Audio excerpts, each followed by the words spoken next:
Ahoj, ja vás vítam pri dnešnom novom videu a dnes vám ukážem, ako si upieť super sušienky iba z 3 jednoduchých ingrediencií.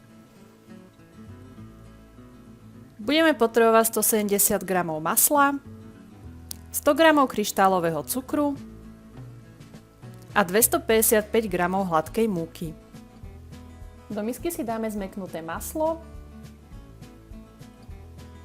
prisypeme kryštálový cukor a dobre spolu vymiešame.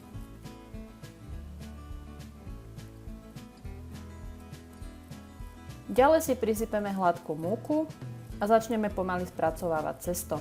Ja som si ho najskôr takto premiešala dobre s vareškou a keď boli tie ingrediencie ako tak spojené, tak som ho začala spracovávať rukou a keď už bolo v podstate ako tak spracované, tak som si ho preložila na pracovnú plochu a dopracovala tam.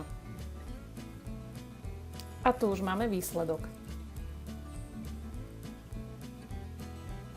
Ďalej si cesta rukami vypracujeme rovnomerne hrubý valček.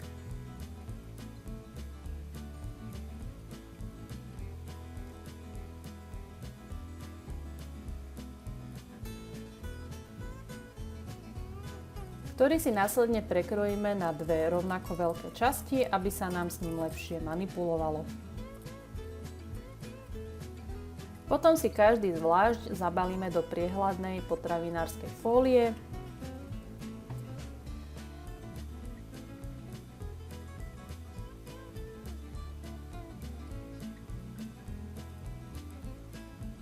A dáme na 30 minút do chladničky.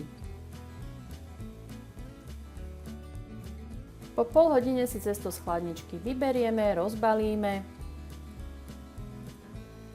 a nožom si z neho nakrájame takéto hrubšie kolečká.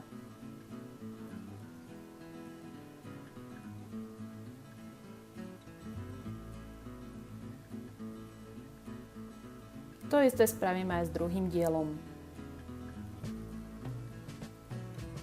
A potom už kolečka poukladáme na plech vyložený papierom na pečenie a pečieme v rozohriatej rúre na 180 stupňov zhruba 10 minút.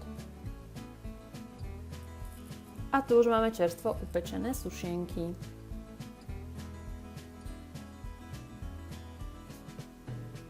Prajem dobrú chuť!